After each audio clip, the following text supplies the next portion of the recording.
that I've been doing this program, I've totally flipped out maybe 3 times. Maybe 3. And I'm not going to do it today. I'm just not. Good morning to you. Good Monday morning. I'm Dejan Kovacevic of DK Pittsburgh Sports. This is Daily Shot of Pirates. It comes your way bright and early every weekday. If you're into football and or hockey, I also offer daily shots of Steelers and Penguins in the same place that you found this. I would highly recommend taking up an interest in the Steelers and or the Penguins. I would. Because where this sport is headed, where Major League Baseball is headed, without a salary cap, couldn't be more bleak for fans in at least half of the markets. It's no longer look at poor, pathetic Oakland and Kansas City and Pittsburgh, and they're so sad and they're so sorry and they don't spend any money and they're cheap and whatever else here. A lot of that's true, okay? A lot of it's true.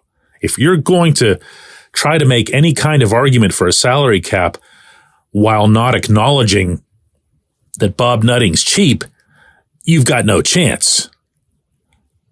But most people don't seem to realize, still, no matter how many times it's written or spoken anywhere, not just here, that the salary cap system always comes with a floor. It always comes within a tight range of spending into which everyone is required to participate. And it comes with expanded revenue sharing, which means that everyone can afford to be in that range. There are no exceptions to this.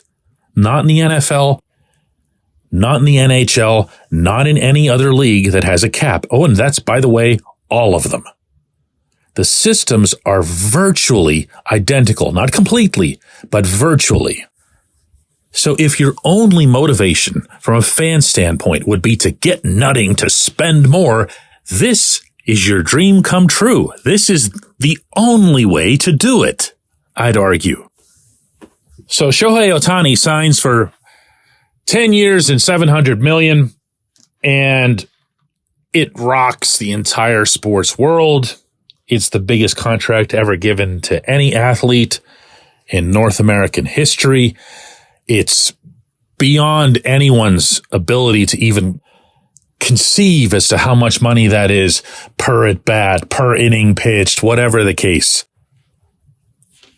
And the reporters who work for national outlets embarrassed themselves in the worst way.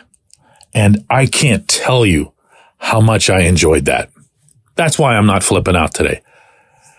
I've been telling you guys on this show for a long time that one of the big problems in baseball is that these reporters, they're not just complicit with the Major League Baseball Players Association. They are 1,000% in bed with the union and with the agents, and above all, with Scott Boras, the super agent. That's not some sort of conspiracy theory on my part.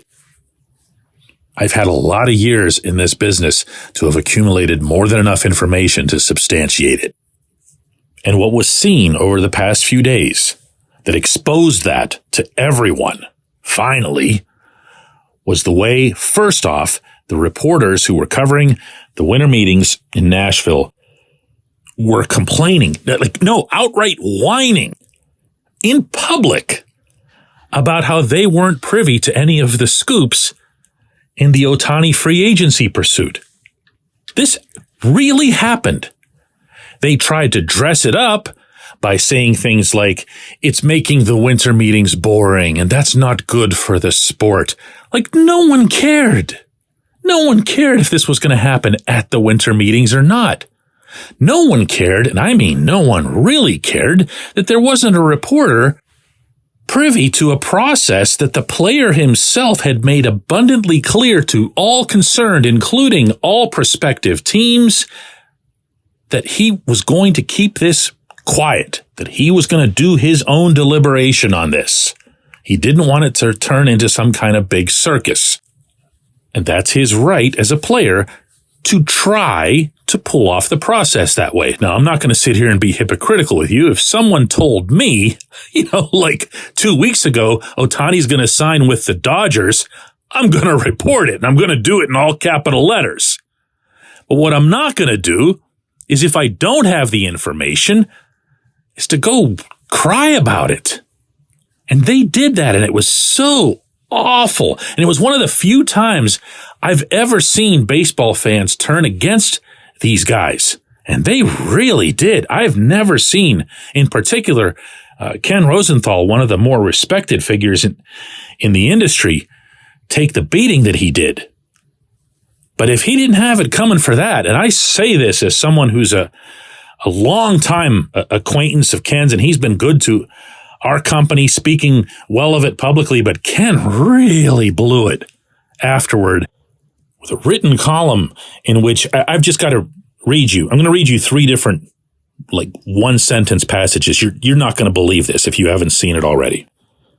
The column's headline and the concept upon which it's predicated is that the Ohtani deal going to the Dodgers is good for baseball. Why it's good for baseball. If that isn't preposterous enough, one of his early lines in the piece was, and I quote directly, "The usual howls are coming. The large market teams end up with all the best players. A $700 million contract is outrageous. Baseball needs a salary cap." Okay, now, never mind the condescending tone, which is almost always a mistake when writing commentary. But the idea that everyone was going to lose it over the $700 million contract, I haven't seen, heard, or read that anywhere. Ohtani's worth it. Okay? He's a special athlete who can bring in a ton of money. So that's just a misnomer. The large market teams end up with all the players. They do! I'm sorry, I said I wasn't going to, but they do! How do you say that in a snotty, condescending tone, as if it isn't demonstrably, verifiably true? They do! All of them do! Okay, wait, here's another one. This is another passage. Fans of the losing bidders, the Cubs, the Giants, and most of all the Blue Jays, will not want to hear this. Fans of teams in the game's smallest markets will want to hear it even less. But Ohtani's choice of the Dodgers, who play in the nation's second largest media market, only enhances his stature and that of his sport. Oh boy. Do I need to go for Captain Obvious here first off? He just spent 6 years in that market, and he became all of this. Anaheim, you can drive from LA to Anaheim in 25 minutes. It's the same market. No one would dispute that. Maybe Ken lost his map or GPS, or he's never been to Anaheim. Take it from someone who was just there a few months ago. It's right down the road. And it won't enhance Ohtani's anything. You could put Ohtani in Grand Forks, North Dakota. Like, you could just hand Grand Forks an expansion team, and they'd fill up whatever size stadium you had for Ohtani, and all of the ESPNs and everyone else would be there. Oh, wait, there'd be one difference, is you'd be closer to the Eastern time zone. You'd be closer to the half of the country where 80% of the people live. 80% of the people who, for the most part, don't want to stay up to watch 10:30 p.m. baseball. One more, and that's it, I swear, because I will not handle it well. Ohtani's choice will only enhance the David and Goliath aspect of the sport, and that is not a bad outcome. Again, fans in smaller markets will not want to hear it, but few things should be more satisfying to those fans than seeing their teams knock off one of the big money behemoths. And it happens. Ken thinks you should go to these games hoping that your team can pull off these big upsets and get all uplifted about that while you're missing the playoffs for the 900th consecutive year. I can't. When we come back, J1Q. This portion of Daily Shot of Pirates is brought to you by our friends at North Shore Tavern. That's directly across Federal Street from PNC Park. It's home of Steak on a Stone, an eating experience, underscoring the word experience. The steak is brought to you partially cooked on an 800-degree stone, and you do the rest. It's a ton of fun, it's a great meal, and it's a baseball atmosphere like no other in Pittsburgh. North Shore Tavern, right across Federal Street from PNC Park. Your front door, your car, your bike, your computer, your gun. Safety is a habit. Every day you lock and secure your home and everything you want to keep safe. Gun safety and responsible storage are no different and the best way to help prevent accidents, misuse, and theft. If you have a firearm, own it, respect it, and secure it. Visit ProjectChildSafe.org. Brought to you by the National Shooting Sports Foundation and the Bureau of Justice Assistance.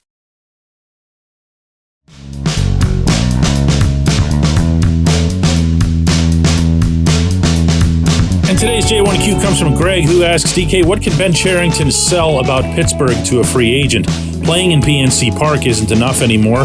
There is no top to middle free agent who'd ever want to play here, knowing the chance to contend is slim to none. Greg, I'm not going to go against my own thing and sound like I'm speaking down or whatever. I've been in this business, the baseball news business, for a while. And the one thing that I can tell you, the one pattern that's firmly in place in probably about 99.99999% of free agent cases is that they are decided by who offers the most money. Period. End of discussion.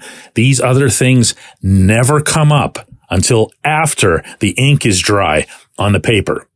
That's it. That's it. There's no, boy, this is a really nice stadium you guys got. The closest you'll come to any sort of personal influence on a free agent contract will be a highly specific family issue. Maybe that individual wants to be closer to a certain coast where their family is. Maybe they have a loved one that they need to care for or want to see on a regular basis. That does happen. But even that doesn't come up until a lot later in the process, and you're looking for tiebreakers. Free agents are not sold the way college kids are on a campus. It's all about the money. If the Pirates want a player to come play for them, they have to outpay everybody else. They have to see something in that player's value that maybe other teams don't. But they don't have to overpay. They don't have to outpay. This is a lot of radio talk show mythology that's been built up over the years. None of it is accurate. None of it is true. If you ever get into a free agency discussion of any kind and it doesn't begin and end with money, then you're drifting off the road needlessly. I appreciate the question. I appreciate everybody listening to Daily Shot of Penguins. Heck, I appreciate Ken Rosenthal. I meant it. He's been nothing but good. But wow, this was just so bad. Let's do this again tomorrow.